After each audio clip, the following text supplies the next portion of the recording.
सभी भाई बहनों को जय मसीह की। स्वागत करते हैं हमारे चैनल पर। और आज हम प्रभु भोज के बारे में बात करेंगे। प्रभु भोज कौन ले सकते हैं, कौन नहीं ले सकते हैं, और क्या इजरायली लोगों ने प्रभु भोज लिया और उन्होंने लिया तो उनके लिए क्या फ़ायदा था। क्या हम लोग प्रभु भोज लेते हैं? अगर लेते हैं तो हमें क्या फ़ायदा है? क्या प्रभु भोज लेना चाहिए, क्या प्रभु भोज नहीं लेना चाहिए? इन सभी के बारे में आज बात करेंगे, नए नियम और पुराने नियम से। तो आज हम इसको शुरू करते हैं। चलिए, आज निर्गमन की किताब और उसका 12 अध्याय 1 पद से हम देखेंगे। तो आइए हम इसको पढ़ते हैं। फिर यहोवा ने मिस्र देश में मूसा और हारून से कहा, यह महीना तुम लोगों के लिए आरंभ का ठहरे, अर्थात वर्ष का पहला महीना यही ठहरे। इज़राइल की सारी मंडली से इस प्रकार कहो, इसी महीने के 10वें दिन को तुम अपने अपने पितरों के घरानों के अनुसार घराने के पीछे एक एक मेमना ले रखो। और यदि किसी के घराने में एक मेमने के खाने के लिए मनुष्य कम हो, तो वह अपने सबसे निकट रहने वाले पड़ोसी के साथ प्राणियों की गिनती के अनुसार एक मेमना ले रखे। और तुम हर एक के खाने के अनुसार मेमने का हिसाब करना। तुम्हारा मेमना निर्दोष और 1 वर्ष का नर हो। उसे चाहे भेड़ों में से लेना, चाहे बकरियों में से, और इस महीने के 4वें दिन तक उसे रख छोड़ना। और उस दिन गोधूली के समय इज़राइल की सारी मंडली के लोग उसे बलि करें। तब वे उसके लहू में से कुछ लेकर जिन घरों में मेमने को खाएंगे, उनके द्वार के दोनों आंगनों और चौखट के सिरों पर लगाएं, और वह उसके मांस को उसी रात आग में भूंज कर अखमीरी रोटी और कड़वे साग पात के साथ खाए। उसको सिर और पैर आंतड़ियां समेत आग में भूंज कर खाना। कच्चा या जल में कुछ भी पकाकर ना खाना, और उसमें से कुछ भी सवेरे तक ना रख देना। और यदि कुछ सवेरे तक रह भी जाए तो उसे आग में जला देना। और उसके खाने की यह विधि है, कमर बांधे, पाँव में जूती पहने और हाथ में लाठी लिए हुए उसे फुर्ती से खाना। वह तो यहोवा का पर्व होगा, क्योंकि उस रात को मैं मिस्र देश के बीच में होकर जाऊंगा, और मिस्र देश के क्या मनुष्य क्या पशु सब के पहलौठों को मारूंगा, और मिस्र के सारे देवताओं को भी मैं दंड दूंगा। मैं यहोवा हूँ। और जिन घरों में तुम रहोगे उन पर वह लहू तुम्हारे लिए चिन्ह ठहरेगा, अर्थात मैं उस लहू को देखकर तुमको छोड़ जाऊंगा। और जब मैं मिस्र देश के लोगों को मारूंगा, तब वह विपत्ति तुम पर ना पड़ेगी और तुम नष्ट ना होगे। तो इस प्रकार से जो है निर्गमन की किताब में बताया जा रहा है कि इजरायली लोग मिस्र की गुलामी में जब थे और बड़ी दुखी हो गए थे, बड़े परेशान हो गए थे। गुलामी में हम जानते हैं कि क्या होता है, फ्री में काम करना पड़ता है, खाना समय से नहीं मिलता है, दुख और तकलीफ उनको मिलता है, सही कपड़े पहनने के लिए नहीं मिलता है, अपनी मन मर्जी के अनुसार खाना नहीं खा सकते। इसलिए ये इजरायली लोग बड़े दुखी हो गए थे। परमेश्वर से उन्होंने प्रार्थना किया, हे परमेश्वर हमको बचा ले, हमको बचा ले, अनुग्रह कर। तब परमेश्वर ने एक व्यक्ति मूसा को चुना, और हम जानते हैं कि मूसा के द्वारा उन इजरायली लोगों को बाहर निकालने का काम किया। तो उसी समय परमेश्वर मिस्र के लोगों को दंड देकर, यानी जिनके पास मिस्री लोग गुलामी में थे, इजरायली लोग गुलामी में थे, मिस्र की गुलामी में थे, तो उन लोगों के जीवन से बाहर निकालना चाहते थे। तो इसलिए क्या हुआ कि उन लोगों को दंड दे करके इन इजरायली लोगों को बाहर निकालना चाहते थे, क्योंकि वो वैसे तो छोड़ने वाले थे नहीं। तो इस वजह से उन्होंने क्या किया, परमेश्वर ने एक योजना बनाया कि क्या करना, एक मेमने को लेना और किस तरीके से खाना। ये सारी चीजें निर्गमन के 12 का 1 से लेकर के 13 में मैंने आपके लिए पढ़ दिया है। तो यहाँ पर हमने देखा कि वो मेमने को बलिदान करके उसके मांस को खाना है और उसके लहू को जो है चौखटों पर लगाना है। तो जिन चौखटों पर मेमने का लहू लगाया जाएगा, जब फरिश्ता आएगा तो उसी समय क्या होगा, मिस्र के जो लोग हैं उन लोगों के पहलौठों की मृत्यु होगी, लेकिन इजरायली लोगों के घर में जो भी बच्चे हैं, चाहे वो जानवर है चाहे इंसान है, किसी के भी कुछ भी नुकसान नहीं होगा। पर याद रखिए, यहाँ पर बताया गया है कि जिन घरों में वो मेमने का लहू लगा होगा उसी घर को छोड़ा जाएगा। तो इस प्रकार से जो है यहाँ पर बताया जाता है। लेकिन आगे हम पढ़ेंगे लेवी व्यवस्था की किताब 16 अध्याय को भी थोड़ा सा हम देखेंगे। प्रायश्चित का दिन करके जो है यहाँ पर बताया गया है, प्रवेश करने की विधि। तो ये प्रभु भोज से रिलेटिव है, इसलिए मैं आप लोगों के लिए पुराना नियम के वाक्य को पढ़ दे रहा हूं और आपको बता दे रहा हूं।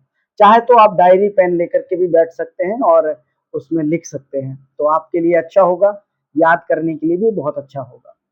तो यहाँ पर लिखा है 16 का 1 में, लेवी व्यवस्था की किताब में, जब हारून के 2 पुत्र यहोवा के समीप जाकर मर गए, उसके बाद यहोवा ने मूसा से बातें की।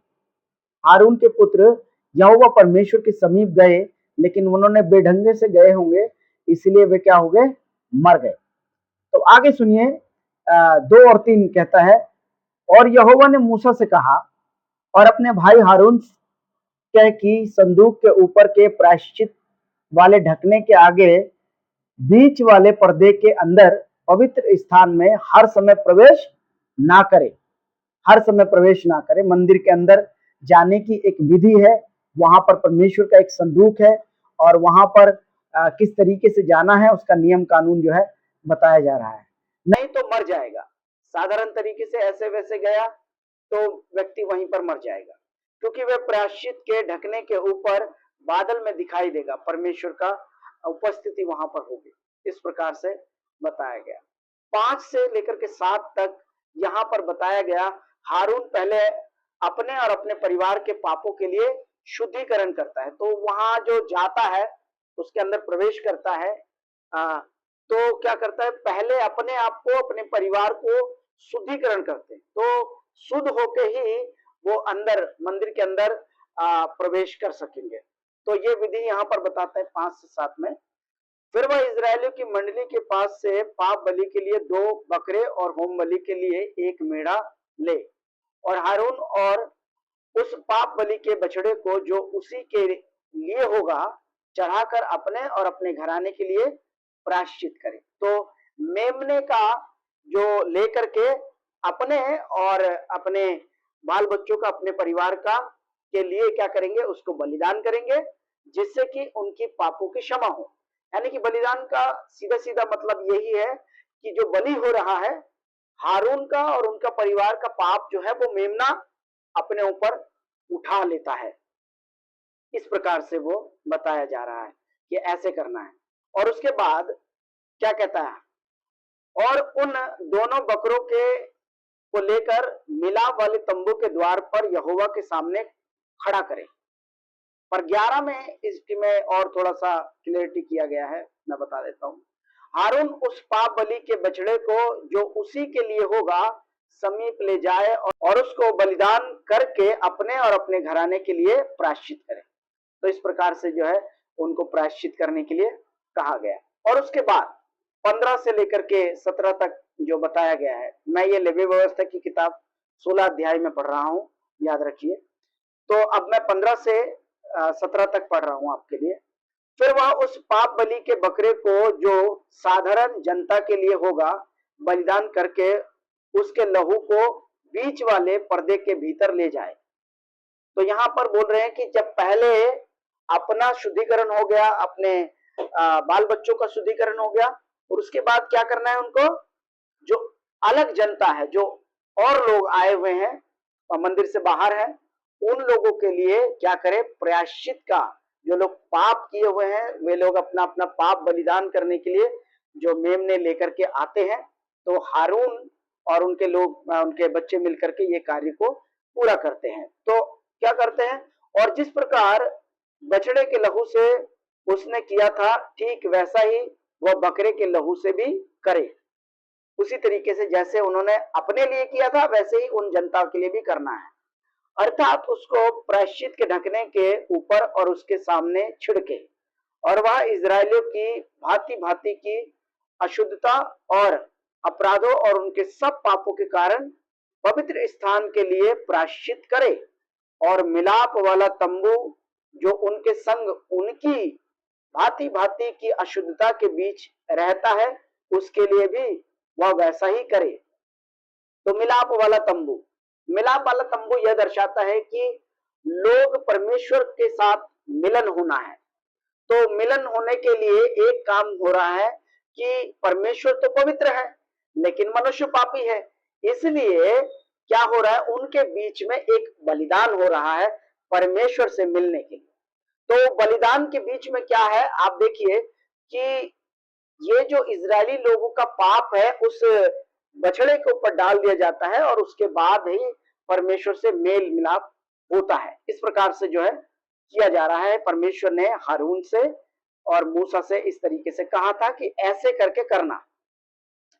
तो ये बातें आगे हम समझ जाएंगे कि कैसे परमेश्वर की प्लानिंग आगे तक के लिए क्या है, पर अभी हम यहाँ पर देख रहे हैं कि क्या हो रहा है। जब हारून प्रायश्चित करने के लिए पवित्र स्थान में प्रवेश करे, तब से जब तक वह अपने और अपने घराने और इजराइल की सारी मंडली के लिए प्रायश्चित करके बाहर ना निकले, तब तक कोई मनुष्य मिलाप वाले तंबू में ना रहे। तो जो हारून है वो जब मिलाप वाले तंबू में जाएगा तो दूसरा कोई उस समय नहीं जाएगा। तो यहाँ पर आगे बता रहा है लहू को छिड़कने और लोगों को शुद्ध करने की एक विधि के बारे में बताया जा रहा है। तो 18 से मैं पढ़ रहा हूं। फिर वह निकलकर उस वेदी के पास जो यहोवा के सामने आए और उसके लिए प्रायश्चित करे, अर्थात बछड़े के लहू और बकरे के लहू दोनों में से कुछ लेकर उस वेदी के चारों कोनों के सींगों पर लगाए, और उस लहू में से कुछ अपनी उंगली के द्वारा 7 बार उस पर छिड़के उसे इजरायलियों की भांति भांति की शुद्धता, छुटकारा, शुद्ध और पवित्र करे। इस तरीके से जो है उनको इस लहू के द्वारा जो है उनको उन इजरायली लोगों को पवित्र किया जा रहा है, शुद्ध किया जा रहा है, जिससे कि उनको बचाया जा सके। तो यही वो कारण था। लेकिन अब हम वो जो आप देखिए बार बार क्या हो रहा है, बार बार हो रहा है कि एक व्यक्ति की मतलब एक पशु की मृत्यु हो रही है, एक पशु की मृत्यु हो रही है, पर किसके लिए हो रही है? जनता के लिए, अलग अलग लोगों के लिए। जब वो परमेश्वर के पास आते थे या परमेश्वर से मिलना चाहते थे तो मिलने का प्रोसेस ये था कि एक जानवर मरे, और वो जानवर पवित्र होना चाहिए, शुद्ध होना चाहिए, 1 वर्ष का होना चाहिए। तो पूरी तरीके से शुद्धिकरण के बारे में बताया जा रहा है, तभी लोग परमेश्वर से मिल सकते हैं। ये जो प्रक्रिया के बारे में बताया जाता है। लेकिन नए नियम में इसके बारे में क्या कहते हैं? देखिए यूहन्ना कहता है, मेमने को दिखाता है। यूहन्ना 1:29 कहता है, दूसरे दिन उसने यीशु को अपनी ओर आते देखकर कहा, देखो यह परमेश्वर का मेमना है जो जगत के पाप उठा ले जाता है, जो जगत के पाप उठा ले जाता है। तो यूहन्ना जैसे ही यीशु को अपनी ओर आते देखा तो कहा कि देखो जगत का मेमना यही है जो जगत के पापों को उठा ले जाता है। तो मेरे भाइयों बहनों, क्या यीशु मसीह मेमना थे? लेकिन यहाँ पे हम देखते हैं यूहन्ना ने यही कहा। तो आगे हम समझने का प्रयास करेंगे कि वास्तव में यीशु किस तरीके का, किस लिए जो है मेमना को कहा गया है, और वास्तव में यीशु कौन थे। यहाँ मेमना कौन था? यशायाह भविष्यवक्ता ने कहा, इसके बारे में जिक्र किया और बताया 53:5-7 में, परंतु वह हमारे ही अपराधों के कारण घायल किया गया, वह हमारे अधर्म के कामों के कारण कुचला गया, हमारी ही शांति के लिए उस पर ताड़ना पड़ी कि उसके कोड़े खाने से हम लोग चंगे हो जाएं। हम तो सब के सब भेड़ों के समान भटक गए थे, हम में से हर एक ने अपना अपना मार्ग लिया, और यहोवा ने हम सबों के अधर्म का बोझ उसी पर लाद दिया। तो मुझे लगता है कि आपको समझ आ रहा है कि जैसे पुराने नियम में लोग क्या कर रहे थे, अपने पापों को एक मेमने के ऊपर डाल रहे थे और वो मेमना उनके पापों के लिए मर रहा था। यशाया इसी प्रकार से भविष्यवाणी कर रहा है कि एक व्यक्ति आएगा जो मेमने के समान होगा और मनुष्य जाति के पापों को उठा लेगा। 7 इसी का कहता है 53 का 7, वह सताया गया तो भी वह सहता रहा और अपना मुंह न खोला। जिस प्रकार भेड़ बद होने के समय और भेड़ी ऊन कतराने के समय चुपचाप शांत रहती है, वैसे ही उसने भी अपना मुंह ना खोला, ऐसे ही अपना मुंह ना खोला। तो यहाँ पर वही कैटेगरी यीशु मसीह के बारे में बताया जा रहा है, एक मेमने की कैटेगरी के बारे में बताया जा रहा है कि मेमना आखिरकार बलिदान होते समय कैसे चुपचाप रहती है। वैसे के वैसे ही यीशु मसीह चुपचाप रहे। जब लोगों ने उनको मारा, लोग उनको थूका, उनको घसीट घसीट के ले गया और अंत में उनको क्रूस पर मारा गया, यीशु मसीह चुप रहे, शांत रहे। लेकिन यीशु मसीह जवाब दे सकते थे, लेकिन आपका और मेरा उद्धार नहीं होता, पापों से मुक्ति नहीं मिलती, परमेश्वर से मिलन नहीं हो पाता। यीशु मसीह व्यवस्था को पूरा करने के लिए आए। इसलिए हम मत्ती की किताब 5 अध्याय 17 को पढ़ेंगे तो यहाँ पर हमें मिलेगा, या ना समझो कि मैं व्यवस्था या भविष्यवक्ता की पुस्तक को लोप करने आया हूं, लोप करने नहीं परंतु उसे पूरा करने आया हूं। यीशु मसीह इस दुनिया में आए तो व्यवस्था जो थी पहले की, उन व्यवस्थाओं को यीशु मसीह पूरा करने आए। जो व्यवस्था दिखाती है कि एक मेमना मारा जा रहा है, बाकी लोगों के अधर्म और बोझों को लेकर के वो मर रहा है और उनके पापों को क्षमा किया जा रहा है। यीशु मसीह ने अपने चेलों को प्रभु भोज के बारे में सिखाया और बताया। मत्ती की किताब 26 अध्याय का 26 पद से मैं आपके लिए पढ़ रहा हूं। जब वे खा रहे थे तो यीशु ने रोटी ली और आशीष मांगकर तोड़ी और चेलों को देकर कहा, लो खाओ, यह मेरी देह है। फिर उसने कटोरा लेकर धन्यवाद किया और उसे देकर कहा, तुम सब में से पियो, क्योंकि यह वाचा का वह मेरा लहू है जो बहुतों के लिए पापों की क्षमा के निमित्त बहाया जाता है। मैं तुमसे कहता हूं कि दाख का यह रस उस दिन तक कभी ना पीऊंगा जब तक तुम्हारे साथ अपने पिता के राज्य में नया ना पीऊं। यीशु ने उनको बताया कि प्रभु भोज का जो आखिरकार महत्व क्या है। वो पापों की क्षमा प्रदान करता है। यीशु का लहू जो है पापों की क्षमा प्रदान करता है। जैसे मेमना का लहू जब चौखटों पर लगा हुआ था तो उनको बचा रहा था, मेमना जब इजरायली लोगों के लिए मर रहा था तो उनके पापों की क्षमा मिल रही थी। और यहाँ पर ठीक वैसा का वैसा ही यीशु मसीह अपने चेलों को भी बता रहा है कि जब मैं मरूंगा तुम्हारे लिए तो इसका मतलब है कि मेरा लहू तुम्हें बचाएगा, मेरा लहू तुम्हें बचाएगा, क्योंकि यीशु का लहू पाक साफ था, पवित्र था। पौलुस भी प्रभु भोज के बारे में बताता है। प्रभु भोज के बारे में सिखाने से पहले पौलुस उन लोगों को जो वहां पर बैठे हुए थे उन लोगों को डांटता है। तो पहली कुरिन्थियों 11 अध्याय का 17 पद से अगर हम पढ़ें तो यहाँ पर लिखा है, परंतु यह आज्ञा देते हुए मैं तुम्हें नहीं सराहता, इसलिए कि तुम्हारे इकट्ठा होने से भलाई नहीं परंतु हानि होती है। क्योंकि पहले तो मैं यह सुनता हूं कि जब तुम कलीसिया में इकट्ठे होते हो तो तुम में से फूट होती है, और मैं इस पर कुछ कुछ विश्वास भी करता हूं, क्योंकि दलबंदी भी तुम में अवश्य होगी, इसलिए कि जो लोग तुम में खरे हैं वे प्रकट हो जाएं। अतः तुम जो एक जगह में इकट्ठे होते हो तो प्रभु भोज खाने के लिए नहीं, क्योंकि खाने के समय एक दूसरे से पहले अपना भोज खा लेता है। इस प्रकार कोई तो भूखा रहता है और कोई मतवाला हो जाता है। क्या खाने पीने के लिए तुम्हारे घर नहीं? क्या परमेश्वर की कलीसिया को तुच्छ जानते हो और जिनके पास नहीं है उन्हें लज्जित करते हो? मैं तुमसे क्या कहूं? क्या इस बात में तुम्हारी प्रशंसा करूं? नहीं, मैं प्रशंसा नहीं करता। इस प्रकार से कुरिन्थियों के लोगों को पौलुस जो है डांट लगा रहा है कि मैं तुम्हें सराहना नहीं करता। जब तुम प्रभु भोज लेते हो तो ये याद रखो कि प्रभु भोज का असली मकसद क्या है। ये तुम्हारे पापों को क्षमा कर किया जाता है, ना कि दूसरे को ये दिखाओ, नीचा करो, ऐसा नहीं, परंतु अपने आप को नीचा करो, अपने आप को छोटा बनाओ और ये दिखाओ कि प्रभु यीशु ने मेरे लिए क्या किया है। मैं पापी हूं, परंतु प्रभु यीशु का लहू जो हमें पवित्र करता है, हमें शुद्ध करता है, हमें अपनाता है। वैसे ही क्या करो, तुम भी एक दूसरे को अपनाओ, एक दूसरे से प्रेम करो। ये पौलुस उनको सिखा रहे थे, समझा रहे थे। लेकिन आगे जब हम 23 से पढ़ते हैं तो यहाँ पर प्रभु भोज के बारे में थोड़ा सा और क्लैरिटी कर दिया गया है। मैं आपके लिए पढ़ देता हूं, क्योंकि यह बात मुझे प्रभु से पहुंची और मैंने तुम्हें भी पहुंचा दी कि प्रभु यीशु ने जिस रात वह पकड़वाया गया, रोटी ली और धन्यवाद करके तोड़ी, कहा यह मेरी देह है जो तुम्हारे लिए है, मेरी सिमरन के लिए ही किया करो।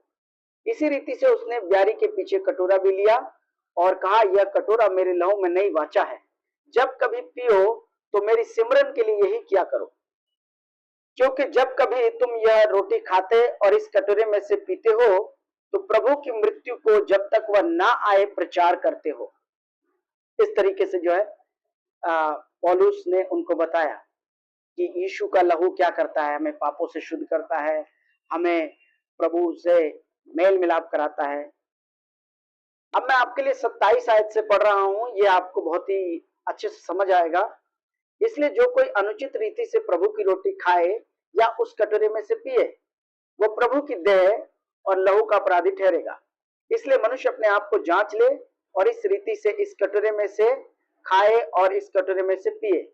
क्योंकि जो खाते पीते समय प्रभु की देह को न पहचाने, वह इस खाने और पीने से अपने ऊपर दंड लाता है। इसी कारण तुम में बहुत से निर्बल और रोगी है और बहुत से सो भी गए। यदि हम अपने आप को जांचते तो दंड ना पाते, परंतु प्रभु हमें दंड देकर हमारी ताड़ना करता है, इसलिए कि हम संसार के साथ दोषी ना ठहरे। इस प्रकार से जो है हमें बताता है। पौलुस यहाँ पर बताता है कि इसलिए मनुष्य अपने आप को जांच ले, अपने हृदय के पापों को जांचे, देखे अगर वो पापी है तो क्या करे, पश्चाताप करे, मन फिराए और प्रभु भोज ले। और प्रभु भोज लेने से क्या होगा, उनके पापों की क्षमा होगी, माफी होगी। और जब माफी होगी तो परमेश्वर के साथ एक रिश्ता बनेगा। और ये रिश्ता क्या होगा, अमरता के साथ। जैसे आदम और हव्वा के साथ था परमेश्वर का रिश्ता, परमेश्वर आते थे, उनसे मिलते थे, बातचीत करते थे। ये क्यों था, क्योंकि आदम और हव्वा पवित्र जब तक थे तब तक परमेश्वर उनसे मिला करते थे। तो ये जो लहू है, ये मेमने का लहू क्या कर रहा है, लोगों को शुद्ध कर रहा है, पापों से मुक्ति प्रदान कर रहा है। इसलिए मेरे भाइयों बहनों, प्रभु भोज इतना ज्यादा जरूरी है। जैसे बताया गया मेमना उनके पापों के लिए मरा, वैसे के वैसे ही नया नियम हमें बताता है कि प्रभु यीशु मसीह वो मेमना है जो आपके लिए और हमारे लिए क्या हो गया, सलीब पर मर गए, क्रूस पर मर गए, ताकि हमारे पापों को अपने ऊपर उठा ले। लेकिन एक अच्छी खबर है, वो मेमने मर जाते थे तो मर ही जाते थे, वो काफी नहीं था। वो एक छाया था, सिंबल था। जो असली आने वाला था वो यही है, यीशु मसीह। असली मेमना जो हमें पापों से मुक्ति दे सकता है, जिसके बारे में यशायाह ने कहा, वही है यीशु मसीह। जिसके बारे में यूहन्ना, जॉन द बैप्टिस्ट ने कहा, वही है यीशु मसीह। यीशु मसीह ही हमें हमारे पापों से मुक्ति देता है और हमें परमेश्वर से मेल मिलाप कराता है। तो मेरे भाइयों बहनों, अगर आप प्रभु भोज नहीं लेते हैं तो जल्द से जल्द प्रभु भोज लेने का कार्यक्रम शुरू करें। और याद रखिए कि प्रभु भोज लेने से पहले एक कार्य करना होता है, और वो है बपतिस्मा।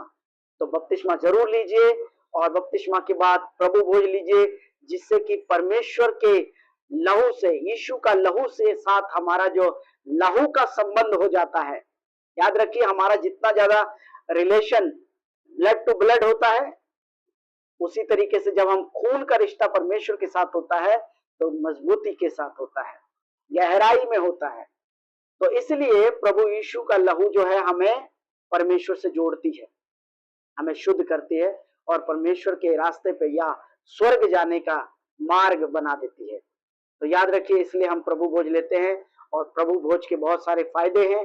प्रभु भोज लेने से ये होता है, अगर हम सच्चाई से जीवन बिताते हैं, प्रभु भोज लेने से क्या होता है कि हमारे अंदरूनी तरीके से आत्मा की शक्ति मिलती है, बल मिलता है, जिससे कि हम पापों से लड़ सके, हम पापों के ऊपर विजय हो सके।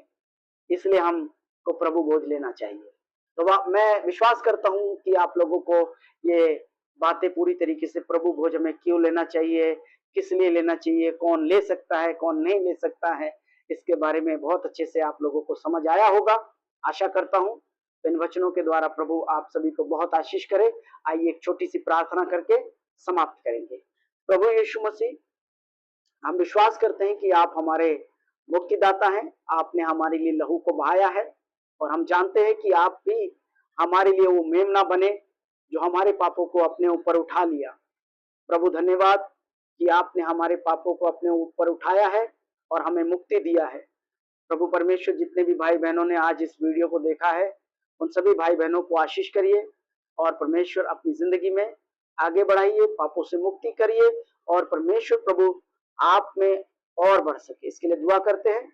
जब तक हम दोबारा मिले, हम सबको संभाल के रखिए, अनुग्रह में रखिए, ताकि हम प्रभु में बढ़े और आपकी महिमा करें। धन्यवाद यीशु मसीह, आपने प्रार्थना सुना, यीशु मसीह के नाम में प्रार्थना मांगते हैं, आमीन आमीन। God bless you. मिलते हैं किसी और नए वीडियो में, तब तक के लिए जय मसीह।